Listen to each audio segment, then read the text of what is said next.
मोड आलेल्या मुगापासून पौष्टिक आणि प्रोटीनयुक्त गरमागरम सूप बनवणार आहे. सूप बनवण्यासाठी मूग कुकरमध्ये शिजवून घेणार आहे.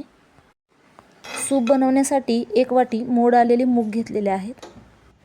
त्याच्यामध्ये 2 हिरव्या मिरच्या, 2 लसणाच्या पाकळ्या, 1 ग्लास पाणी, चवीनुसार मीठ टाकून कुकरच्या 5 ते 6 शिट्ट्या काढून घेणार आहे.